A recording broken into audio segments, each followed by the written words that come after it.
ಇತ್ತೀಚಿನ ಸಂಚಿಕೆಗಳನ್ನು ಜಾಹೀರಾತಿನ ಕಿರಿಕಿರಿ ಇಲ್ಲದೆ ನೋಡಿ.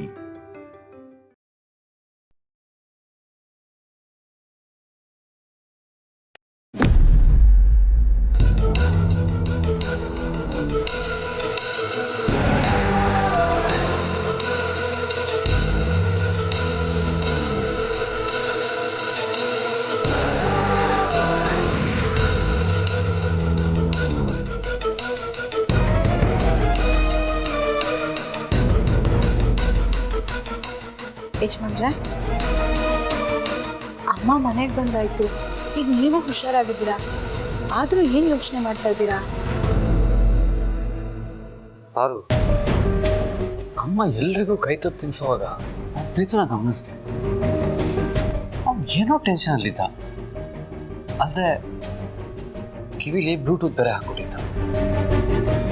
ಅದನ್ನ ನೀವು ಉಪಯೋಗಿಸ್ತಿರಲ್ಲ ಯಜಮಾನ್ರೆ. ಫೋನ್ ಬಂದಾಗ ಮಾತಾಡೋದಕ್ಕೆ ಉಪಯೋಗ ಆಗುತ್ತೆ ಅಂತ ತಾನೇ ಅದನ್ನ ಹಾಕೊಳ್ಳೋದು. ಹೌದು ಪಾರು, ಆದರೆ ನನಗೆ ಫೋನ್ ಬರೋದಕ್ಕೂ ಅವನಿಗೆ ಫೋನ್ ಬರೋದಕ್ಕೂ ವ್ಯತ್ಯಾಸ ಇದೆ ಅಲ್ವಾ? ಹೇಗೆ? ಅದನ್ನ ಜಾಸ್ತಿ ಕಾಲ್ ಬಂದಾಗ ಯೂಸ್ ಮಾಡ್ತಾರೆ. ಆದರೆ ಅಷ್ಟೊಂದು ಕಾಲು ಪ್ರೀತಿಗೆ ಯಾರು ಮಾಡ್ತಾರೆ? ಅದು ಅಲ್ಲದೆ ಅವ್ನು ಯಾವಾಗಲೂ ಅದನ್ನ ಕಿವಿಲಿ ಹಾಕೊಂಡಿರ್ತಾನೆ. ಅದನ್ನ ಕಿವಿಲಿ ಹಾಕೊಂಡಾಗ ಯಾವುದಾದ್ರೂ ಕಾಲ್ ಬಂದರೆ ಅವ್ನು ನಮ್ಮ ಜೊತೆ ನಡ್ಕೊಳ್ತಿರೋ ರೀತಿನೇ ಬೇರೆ ಆಗಿರುತ್ತೆ. ನೆನ್ಪು ಮಾಡ್ಕೊ.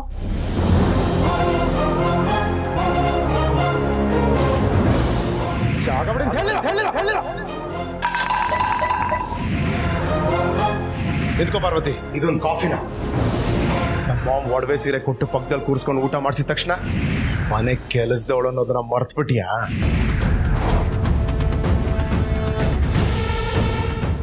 ಹೌದು ಯಜಮಾನ್ರೆ, ಅವ್ರು ಎಷ್ಟೋ ಸಲ ಆ ರೀತಿ ನಡ್ಕೊಂಡಿದ್ದಾರೆ.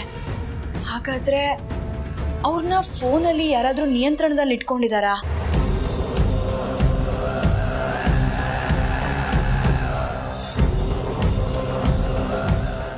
ಯಾರು? ಏನಕ್ಕೆ ನನ್ನ ಮೈದ್ನ ಹಿಂದೆ ಬಿದ್ದಿದ್ದಾರೆ? ಇದನ್ನೆಲ್ಲ ನಾವ್ ಹೇಗ್ ತಿಳ್ಕೊಳ್ಳೋದು ಯಜಮಾನ್ರೆ?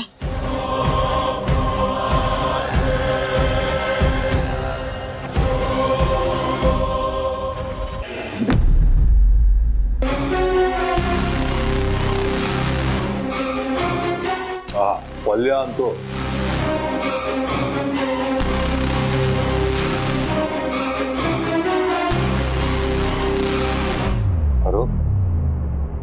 ಅರು ಏನು ಯೋಚನೆ ಮಾಡ್ತಾ ಇದೀಯ? ತಟ್ಟೆ ನಿಟ್ಕೊಂಡು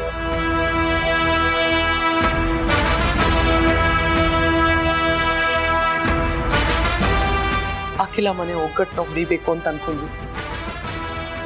ಒಬ್ರ ಮೇಲೆ ಒಬ್ರಿಟ್ಟಿರೋ ನಂಬಿಕೆನ ಕಳಿಬೇಕು ಅಂತ ಅನ್ಕೊಂಡ್ವಿ. ಆದ್ರೆ ಅದ್ಯಾವುದು ಆಗ್ಲಿಲ್ವಲ್ಲ ಅಣ್ಣ.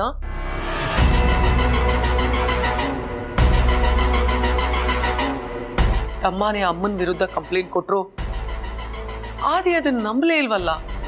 ಸೆಂಟಿಮೆಂಟು ಕಾನ್ಫಿಡೆನ್ಸ್ ಜಾಸ್ತಿನೇ ಇರುತ್ತೆ, ಹಾಗಾಗಿ ನಂಬಿಲ್ಲ. ಆ ಗುಂಡು ಅವನ್ ಎದೆ ಸೆಳ್ಕೊಂಡು ಹೋದ್ರು ಅವನು ವೀಲ್ ಚೇರ್ ಅಲ್ಲಿ ಸ್ಟೇಷನ್ಗೆ ಹೋಗಿ ಅವ್ರ ಅಮ್ಮ ಜೊತೆ ದೀಪಾವಳಿ ಸೆಲೆಬ್ರೇಟ್ ಮಾಡಿದ್ದಾನೆ. ಸಾಲದಕ್ಕೆ ಅವಳನ್ನ ಬೇಲ್ ಕೊಟ್ಟು ಹೊರಗೆ ಕರ್ಕೊಂಡ್ ಬಂದಿದ್ದಾನೆ. ಅಖಿಲ ಮತ್ತೆ ಅವಳ ಸಾಮ್ರಾಜ್ಯದಲ್ಲಿ ಮೆರೀತಿದ್ದಾಳೆ. ಅವನು ತಾಯಿಗೆ ತಕ್ಕ ಮಗ ಅಲ್ಲ, ತಾಯಿನ ಕೂಡ ಮೀರ್ಸೋ ಮಗ. ಇದೆಲ್ಲ ನೆನ್ಸ್ಕೋತಾ ಇದ್ರೆ ಊಟ ಸೇರ್ತಾ ಇಲ್ಲ ಅಣ್ಣ. ಹೊಟ್ಟೆಯಲ್ಲಿ ಬೆಂಕಿ ಹತ್ಕೊಂಡು ಹುರಿತಾ ಇದೆ.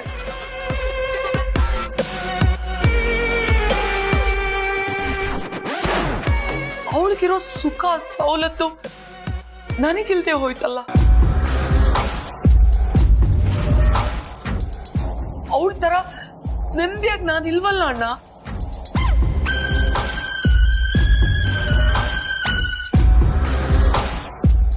ಅರು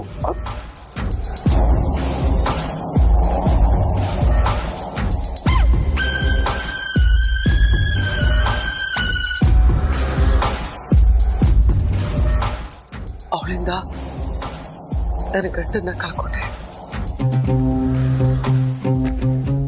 ನನ್ನ ಮಗಳು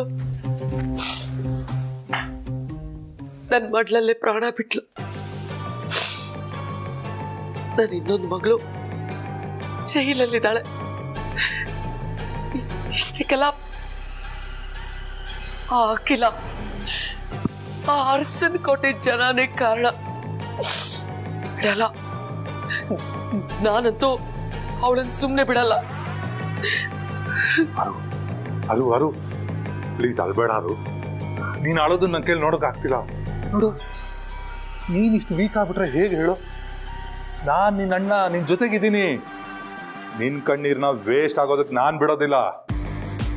ಬಡ್ಡಿ ಸಮೇತ ಅವ್ರು ತೀರಿಸ್ಬೇಕು. ಹಾಗೆ ಮಾಡ್ತೀನಿ ನಾನು. ಅದಕ್ಕೆ ತಾನೆ ಎಲ್ಲಾನು ಬಿಟ್ಟು ಸೇಡ್ಗೋಸ್ಕರ ನಿನ್ನ ಜೊತೆ ಬಂದು ನಿಂತಿರೋದು. ಆದ್ರೆ ಅದು ಒಂದೇ ದಿನಕ್ಕೆಲ್ಲ ಆಗೋದಿಲ್ಲ. ಅದಕ್ಕೆ ಟೈಮ್ ಬೇಕು. ನಾವು ಆ ಟೈಮ್ಗೆ ಕಾಯೋಣ.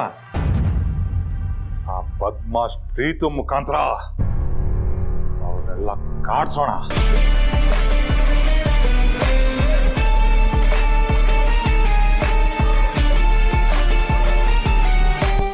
ಅನುಷ್ಕಾ ಸಾವು ಅಷ್ಟು ಸುಲಭವಾಗಿ ಮರೆಯುವಂಥದ್ದಾರು.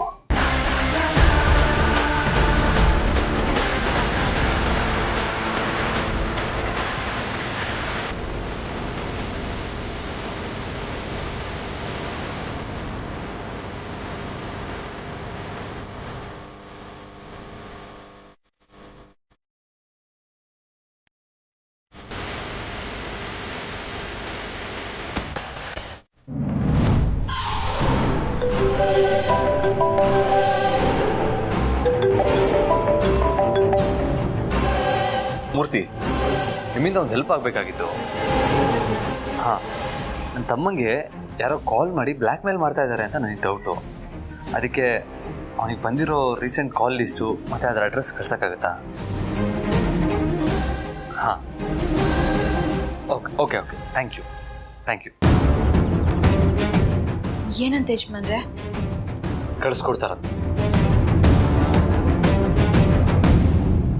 ಹಾಗಾದ್ರೆ ಇದ್ರ ಮೂಲಕ ಅವ್ರು ಯಾರು ಅಂತ ತಿಳ್ಕೊಂಡು ನನ್ನ ಮೈದ್ನನ್ನ ಈ ಸಮಸ್ಯೆಯಿಂದ ಬೇಗ ಹೊರಗಡೆ ಕರ್ಕೊಂಡ್ಬರ್ಬೋದಲ್ವಾ? ಮೊದಲು ಡೀಟೇಲ್ಸ್ ಬರಲಿ. ಆ ಬ್ಲ್ಯಾಕ್ ಮೇಲರ್ ಯಾರು ಅಂತ ಗೊತ್ತಾಗಲಿ. ಅವನನ್ನು ಮಾತ್ರ ಸುಮ್ಮನೆ ಬಿಡಲ್ಲ.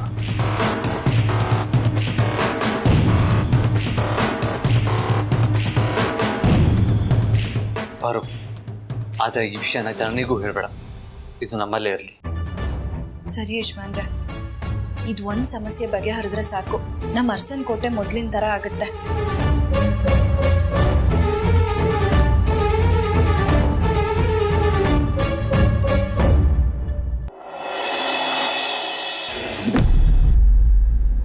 ಹೌದು, ನಾನು ಗಮನಿಸ್ತಾ ಇದ್ದೀನಿ.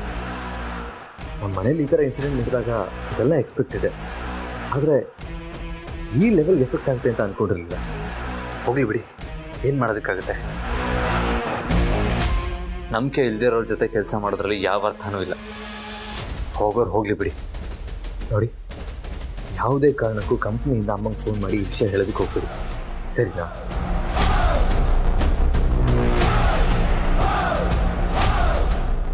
ಆದಿ, ಯಾವ ವಿಷಯ ನನಗೆ ಗೊತ್ತಾಗಬಾರ್ದು ಅಂತ ಮುಚ್ಚಿಡ್ತಾ ಇದೆಯಾ?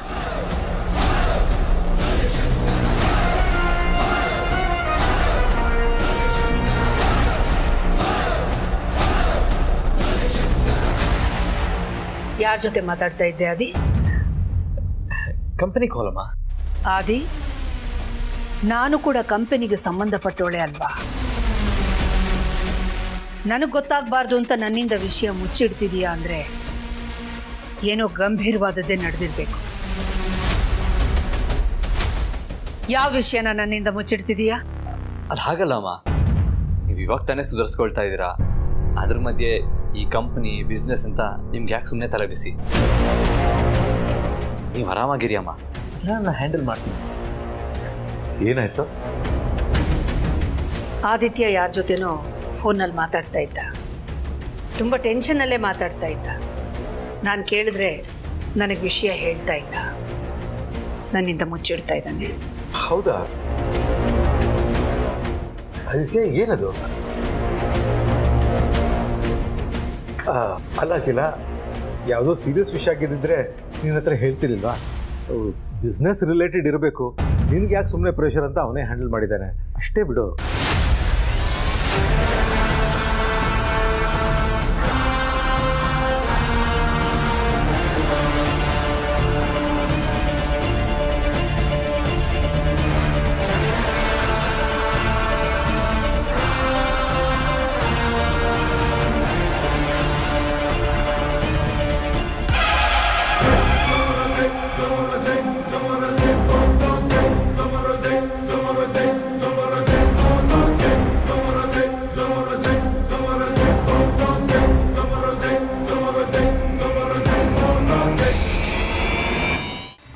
ಅಖಿಲ, ಏನಾಯ್ತು?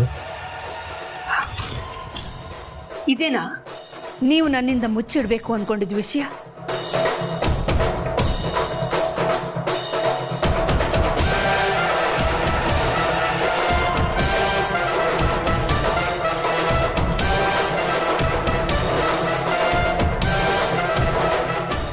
ಮಗನಿಂದಲೇ ಅಖಿಲಾಂಡೇಶ್ವರಿ ಅವರ ಮೇಲೆ ಕೊಲೆ ಆರೋಪ.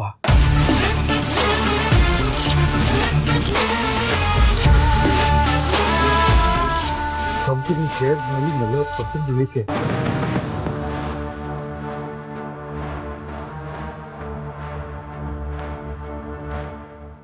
ಕಂಪನಿ ದಿವಾಳಿಯಾಗುವ ಸೂಚನೆ.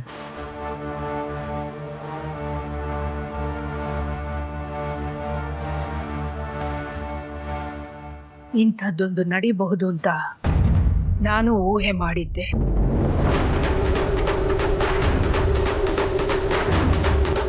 ಆದರೆ ಬೇಜಾರಿನ ವಿಷಯ ಏನಪ್ಪ ಅಂದರೆ, ಇದುವರೆಗೂ ಅರಸನ ಕೋಟೆ ನನ್ನಿಂದ ಬರೀ ಏಳಿಗೆಯನ್ನ ಮಾತ್ರ ಕಂಡಿತ್ತು. ಆದರೆ ಈಗ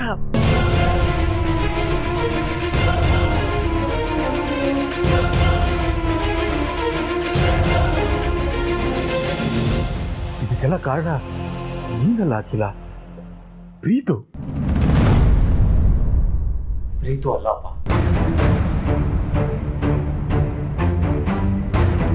ಹಿಂದೆ ನಿಂತು ಅಮ್ಮನ ವಿರುದ್ಧ ಕಂಪ್ಲೇಂಟ್ ಕೊಡೋದಕ್ಕೆ ಸಂಚು ಮಾಡ್ತವ್ರು. ಇದಕ್ಕೆ ಕಾರಣ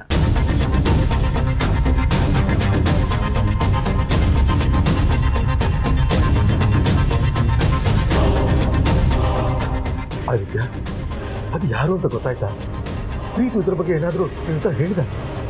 ಇಲ್ಲ ಅಪ್ಪ, ಅದನ್ನು ಕಂಡುಹಿಡಿಯುವ ಪ್ರಯತ್ನದಲ್ಲಿ ನಾನಿದ್ದೀನಿ. ಅದೇನು ಅಂತ ಗೊತ್ತಾದ ತಕ್ಷಣ ನಾನು ಎಲ್ಲರಿಗೂ ಹೇಳ್ತೀನಿ. ಅಲ್ಲಿವರೆಗೂ ದಯವಿಟ್ಟು ಪ್ರೀತನ ಯಾರು ಡಿಸ್ಟರ್ಬ್ ಮಾಡೋದು ಬೇಡ. ಪ್ರೀತು ವರ್ತನೆ ಹಿಂದೆ, ನಿಮ್ಮಮ್ಮ ಅರೆಸ್ಟ್ ಆಗಿರೋದ್ರ ಹಿಂದೆ ಅರುಂಧತಿ ಕೈವಾಡ ಏನಾದರೂ ಇರಬಹುದಾ?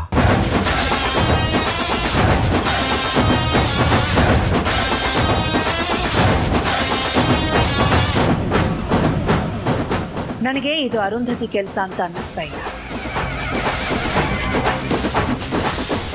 ಅರುಂಧತಿದು ಹುಡುಕು ಸ್ವಭಾವ. ಅದಕ್ಕೆ ಕೆಲ ದಿನಗಳ ಹಿಂದೆ ನನ್ನ ಮತ್ತು ಆದಿಯ ಮಧ್ಯ ಅಂತರ ಸೃಷ್ಟಿ ಮಾಡಬೇಕು ಅನ್ನೋ ಕಾರಣಕ್ಕೆ ಪಾರ್ವತಿನ ಕಿಡ್ನಾಪನ್ನು ನಾನೇ ಮಾಡಿದ್ದು ಅಂತ ಡ್ರಾಮಾ ಆಡಿ ಫೋನ್ನಲ್ಲಿ ಕೊಚ್ಕೊಂಡಿದ್ಲು.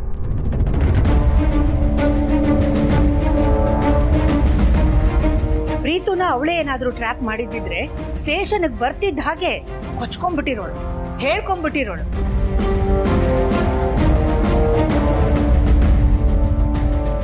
ಈಗ ನಾನು ಅರೆಸ್ಟ್ ಆಗಿದ್ರ ಹಿಂದೆ ಅವಳ ಕೈವಾಡ ಇದೆ ಅನ್ನೋದಾದ್ರೆ ಅವಳೇ ಯಾಕೆ ಬಂದು ನನಗೆ ಬೇಲ್ ಕೊಡ್ತಿದ್ಲು?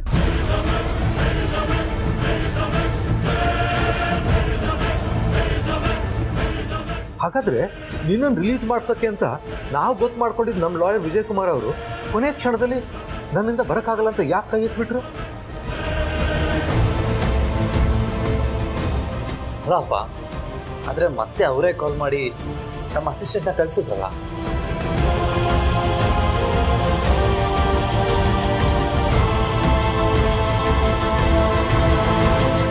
ಇದು ತುಂಬಾ ಸೂಕ್ಷ್ಮವಾದ ವಿಷಯ.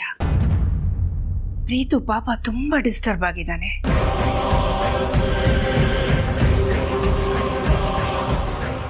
ಯಾವಾಗ ನೋಡಿದ್ರು ಏನೋ ಚಿಂತೆ ಮಾಡ್ತಾ ಏನೋ ಯೋಚನೆ ಮಾಡ್ತಾ ಕೂತಿರ್ತಾನೆ. ಇನ್ನು ನಾವು ಪದೇ ಪದೇ ಕೇಳಿ ಆ ಒತ್ತಡಕ್ಕೆ ಸಿಕ್ಕು ಅವನು ಮತ್ತೆ ಯಾವುದಾದ್ರೂ ತಪ್ಪು ನಿರ್ಧಾರ ಮಾಡೋ ಹಾಗಾಗಬಾರ್ದು.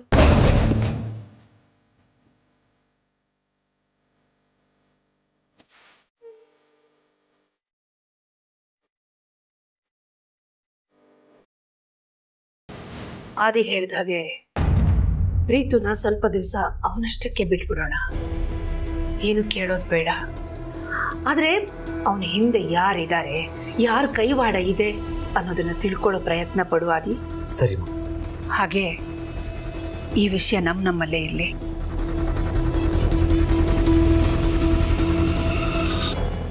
ಹೊರಗೆ ಯಾರಿಗೂ ಗೊತ್ತಾಗೋದು ಬೇಡ.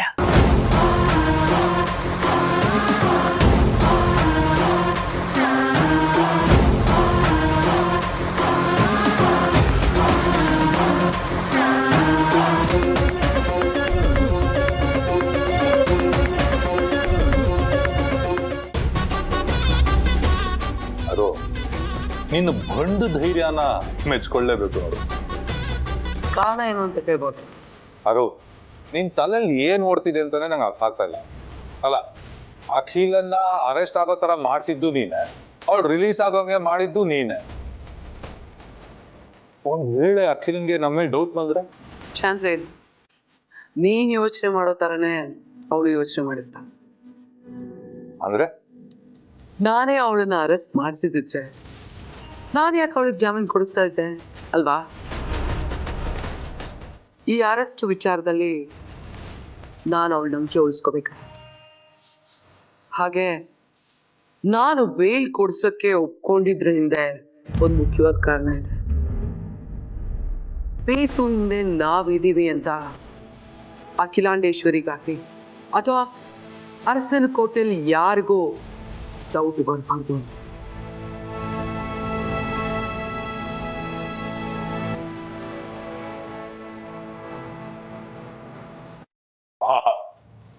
ಒಂದೇ ಕಲ್ಲಲ್ಲಿ ಎರಡು ಹಕ್ಕಿನ ಹೊಡೆದ್ಬಿಟ್ಟಿಲ್ಲ. ಅದು ಅವಳು ಹುಚ್ಚು ನಂಬಿಕೆನ ನಮ್ಮ ಬಂಡವಾಳ.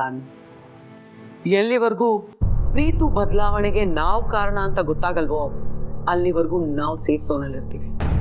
ಗೊತ್ತಾದ್ರೆ ಡೇಂಜರ್ ಝೋನಿಗೆ ಹೋಗ್ತೀವಿ.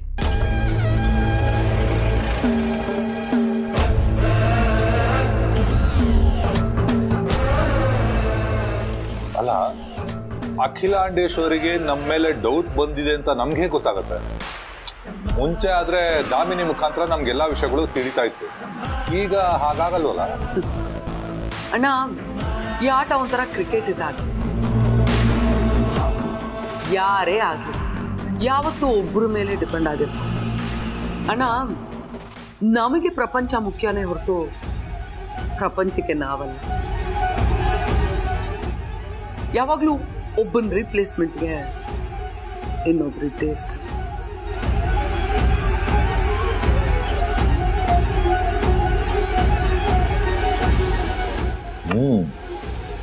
ನೀನ್ ಹೇಳೋದು ಸರಿನೇ. ಅರು, ನೀನು ಒಪ್ಕೊಳ್ಳೋದಾದ್ರೆ ಒಬ್ಳಿದಾಳೆ. ಯಾರು?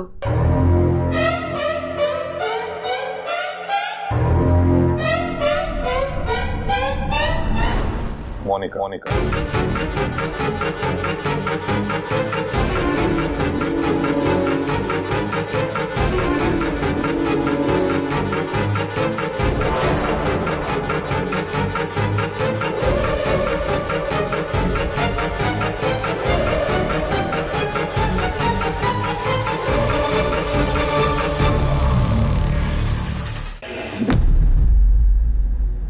ಓಕೆ ಮೂರ್ತಿ ಅವರೇ, ನಾನು ಈಗಲೇ ಚೆಕ್ ಮಾಡ್ತೀನಿ. ಡೀಟೇಲ್ಸ್ ಕಳಿಸಿದ್ದಕ್ಕೆ ಥ್ಯಾಂಕ್ ಯು ಸೋ ಮಚ್.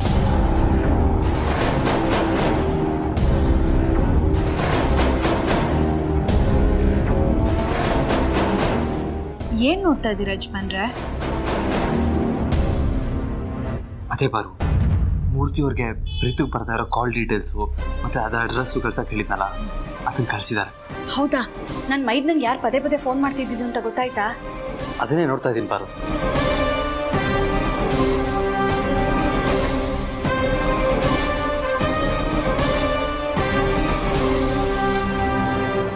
ಪಾರು ಸಿಕ್ತು.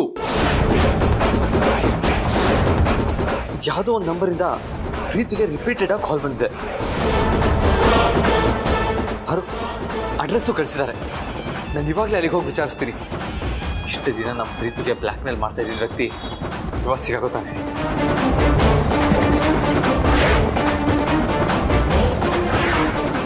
ಯಜಮಾನ್ರೆ ಏನ್ ಮಾಡ್ತಾ ಇದ್ದೀರಾ? ಗಾಬರಿ ಆಗ್ಬೇಡ ಪಾರು, ಬರೀ ಸಪೋರ್ಟಿಗೆ ಹಾಕಿರೋದಷ್ಟೇ. ಫೈನ್. ನಿಧಾನ.